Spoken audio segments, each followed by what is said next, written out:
Alrighty. That's it for that. That probably sounded really loud. I don't know why my voice peaked like that, but here we go. We're finishing off the Spongebob challenge here. Okay, that was a bad idea. Just died. Just kidding. We're starting over. There's no checkpoint.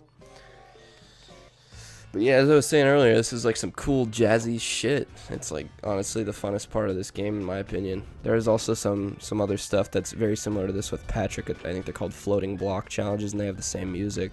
Slightly different gimmick. It's pretty dope. But yeah, a lot of stuff here is kind of like being able to master timing. And that time I died, I kind of wasn't really thinking. But yeah, I usually can't really coast through these very easily. You kind of have to time when that's going to get out of the way before it starts to slide back like that. Definitely not the hardest thing in these levels. These SpongeBob challenges get quite a bit difficult. Quite a bit more difficult. Right here, not too hard. I didn't even get the timing very well, but still pretty manageable. I almost fucked that up. Kind of freaked out there, but there you go. SpongeBob challenge. Pretty cool. Pretty short. This one was at least. And yeah. Pretty nice. You're gonna be seeing quite a lot of these fucking what are those? Life. Wow. The one time I want to know the word, I don't know. What's that thing that says loading on it? That life donut. You're gonna see a lot of that because this game takes forever to load. No idea why. Alright.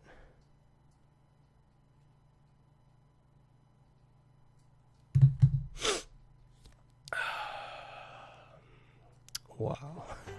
So much to talk about. Is this gonna bounce me back? Alright, cool. So we can basically just get straight back on track with this level. Because this is exactly where I was.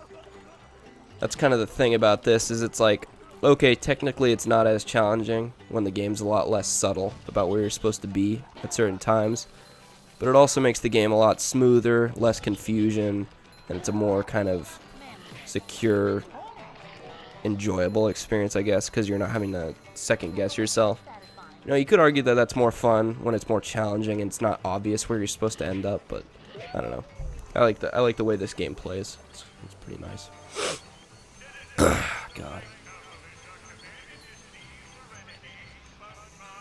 Man, I gotta wait. I probably could have made that. Alright, there we go. See what I'm saying? What other direction could I be going? It's all laid out right in front of me. I'm not really complaining. I think this is tower number 2. Shit. Gotta get out. When I upgraded my karate spin, I get those guys in one hit now, which is cool. Bouncy, bouncy, bouncy. I'm probably just gonna do that now. You'll find that if you're not as thorough with how you play the levels and try to find tokens like these, that you're going to be at a loss and you're going to be low on tokens. And so it's important to try to find as many of those, just like that SpongeBob challenge I did and the Combat Arena challenge. You're going to need to kind of find those if you don't want to have Mindy tell you that you don't have enough Goofy Goober Tokens to earn the next power. And we're quite a ways away from getting to the last power. We have quite a few things to do. I'm pretty sure this is level 3. I'm gonna check just to make sure. Or episode 3. Yeah, it is. Alright, so, you're standing here. It's like, okay, let's just get on this and go back. Just kidding. You're an idiot. Check this out. Bungee challenge. This is a SpongeBob exclusive challenge, I believe. And this was also in Battle for Bikini Bottom. It was most common in the Sea Needle. If you remember that, it was a subsection of downtown Bikini Bottom that takes you to the end when you're done. But the Goofy Goober token is not there yet. Alright, here we go. So you got shit like that on the ground that's gonna kill you. So in this case, it would benefit me that... Oh, come on, give me that. It would benefit me to have more health in case I'm gonna hit those steam things in the next area, if you can see right there. Yeah, here we are. So I pretty much have to time my bungees so that I don't get hit, and I just barely got hit by that. So like that. Yeah, I cleared it, just barely. Oh, I win. That was pretty quick. If that was any longer, I would have died. That's pretty good. Even gave me a Krabby Patty at the end. Solid. Yeah, you can tell how much I've played this game as a kid by how, like, autopilot I am right now. Like, I literally am not concerned at all if I'm doing anything wrong. It's just because I've played this so many times. Hey, look over there. You see that? Outside the bounds. Not those guys down there. I'm gonna try to... Oh, I can't stand on that. Those are the two guys. What'll it be? Mustard or ketchup? Those fucking dickheads. But, yeah. They got their mouths ripped off somehow by Dennis. That was cool. What is this? Tower number 3? Can't remember. Oh, sweet. Once again, linear path. Where else could I go? Let me just take some advice from the location of the checkpoint and the Krabby Patties. I should probably go there. Oh shit. Almost got hit. Wait, what do we got here? Oh shit. This isn't the Spongebob challenge, is it? Floating block challenge. Here we go. These are awesome. Personally, in my opinion, they're a bit better than the Spongebob challenge, but they're both pretty cool. BRB, checking all the notifications I don't fucking have. That was pretty depressing. All right, you got 4 minutes. You'll start to see that's actually quite enough time. They're actually compensating for if you die, and even then, you'll still make it pretty easily.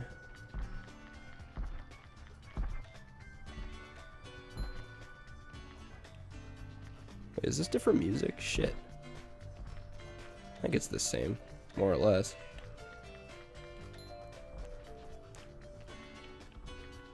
See, in cases like this, I have to kind of wait and make sure. Sometimes the depth perception is kind of shitty and you don't actually know how far you are from blocks like these. Like, if I try to jump for that, I'd probably miss it. Yeah, it's pretty far. Here we go, checkpoint. So if I die, I'll come back there with the amount of time that I had at my death, which is pretty good. So now we got, like, spinning stuff instead of moving. And then we've got rotating up ahead. Scared the shit out of me. This is the constant spinning one. You have to be really careful on that. Wait for the full rotation. Kind of have to, like, make a tempo for yourself so you know when everything's gonna rotate. Because the ones that rotate on an interval all rotate at the same time. Oh shit. Oh shit. Please make it. Oh, my jump almost didn't work. That was scary as hell. Alright, here we go. This is the end. The blue boxes back there are just the beginning because this level's a circle. You think you can confuse me with that fucking background, dude? I'm a veteran, bro. I'm a veteran. Alright. Pretty good, pretty solid run. I usually actually die. I was taking it a bit slower. Alright, 9 tokens already. That's pretty quick. I think I'm making pretty good time here. I'm not trying to speed run, but trying to get those annoying parts over with. These are kind of boring levels. I like a lot of the harder stuff. You'll actually find that longer you go, this game actually gets really difficult. There are going to be some things in this game that I'll have to try many times over. And it's not really seeming like that right now. I almost said seeming. It doesn't really seem like that right now, but that's definitely going to hold true. Once I get into the tougher areas after some of the boss battles. Boss battles in this game are stupid easy, though. You'll start to see what I mean. Yeah, okay, so I was going this way, right? Deflect. Totally nailed him. And once I upgrade that upward strike here like that, that's actually gonna... Oh, this is another mini game here. Fuck, I hate this. This is such an annoying thing.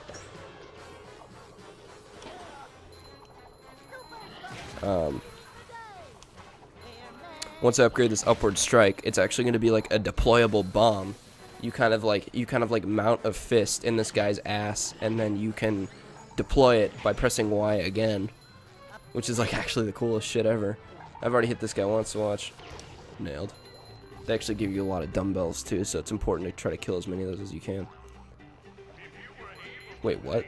I didn't even get a token? Wait, was I supposed to get a token? Hang on a minute. No, okay.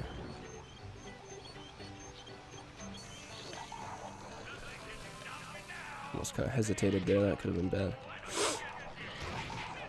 Oh shit, how did I hit him? Oh yeah, so here's the thing I was talking about earlier. I kind of mentioned it on short notice in I'm ready depression, but this is the equivalent of the bus stop in BFBB, and I'm probably not going to need it. Oh, there are the guys. I think there are like 2 pairs of them. Alright, and there's the 3rd tower. Good shit. We're gonna land on him. That didn't happen in the movie. They got their mouths ripped off and never came back.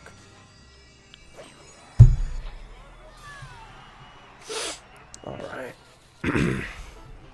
10 tokens. And here we go. This is one of the things that I'm looking forward to in this game.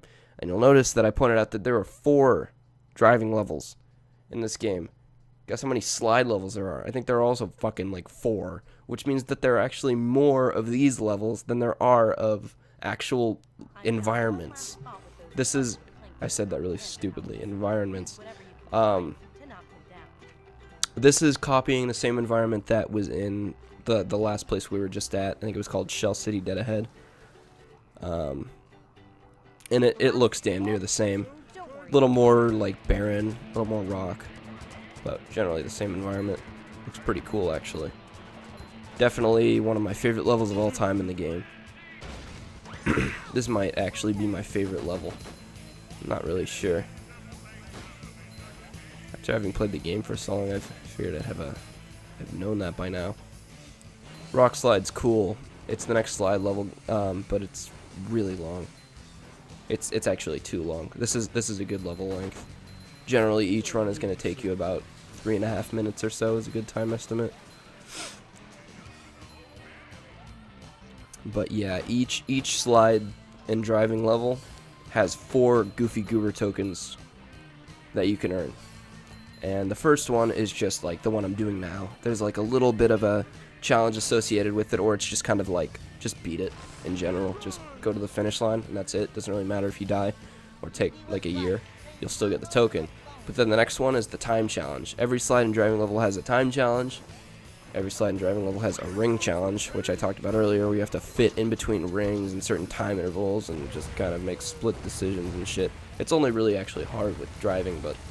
And the last one for all levels is the Macho Time Challenge, and that's just like Time Challenge, except it's hard as shit.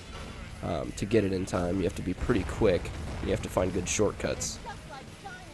And I'm only really concerned about that in a couple levels that are toward the end of the game. But for the most part, I think I'll be fine. And if I decide to kind of give up on the 100% thing, that's fine. You definitely don't need 100% to beat the game.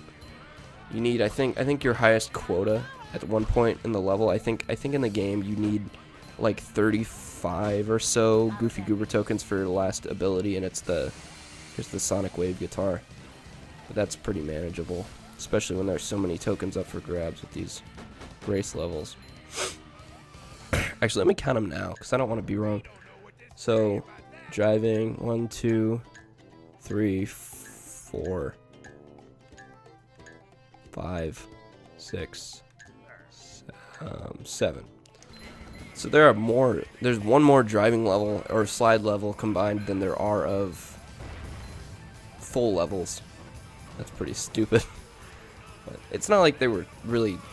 It's not like they had much to deal with when they were putting this game together. You know, it's not an incredibly long movie. There's not a whole lot to it. The plot line is complete shit, just like anything. And so I'm sure they had to be kind of creative when they came up with a lot of this shit. But I honestly think they pulled it off really well. I don't remember an instance of a bathtub in the movie. So, you know, come to think of it, since we're here, I should probably just say I don't really think there was a single bathtub. Man, was there? There was, at the beginning, it was SpongeBob was in the shower with Squidward.